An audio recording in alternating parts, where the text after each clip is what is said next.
There are some important software components that you're going to want to download from YamahaSynth.com under this Download section tab. I'm going to go ahead and select that and select Drivers and Software. Drivers and Software gives you a listing of all the categories that you can download, things like synthesizers, stage pianos, the model number, in this case synthesizers, Motif XF, and a listing of different drivers. I'm going to go ahead and select all the drivers, and here at the very top you can see the latest version of the Yamaha Steinberg Firewire driver that we are going to need in order to interface with Logic. So I'm going to go ahead and select that, go past the license agreement for it, and if you look over on the left, you can see that it is indeed downloading. So let's take a step back here and take a look at some other drivers that we might need. So we'll go back to the listing of all the drivers.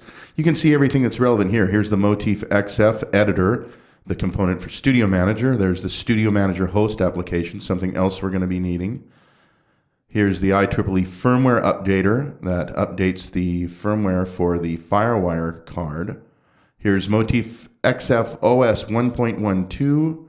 Here's an editor VST if I were using Cubase, and so on. Basically, these are listed in chronological order from the newest to the oldest, and you can go through and see older versions of the drivers that are on here as well.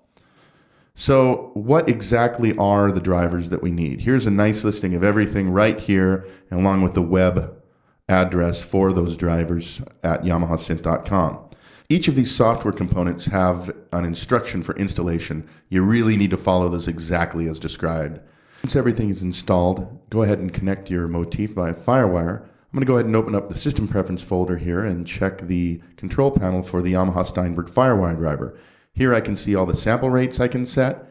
It'll automatically take a look at the firmware of the Firewire card. I can even check for updates right there, and it opens up the YamahaSynth.com site to check for updates. Here's the audio MIDI setup found in the Utilities folder of the Macintosh.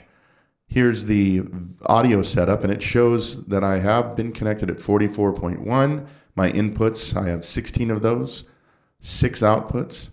If I go to the MIDI setup, you can see the object for the Motif XF. It shows all of the ports here, main port, remote port, and the external port. The main port connects the Motif tone generator. The remote section controls the remote control, and the last port is for connecting an external MIDI tone generator or keyboard to the physical in and out MIDI ports on the back of the instrument. Pretty cool.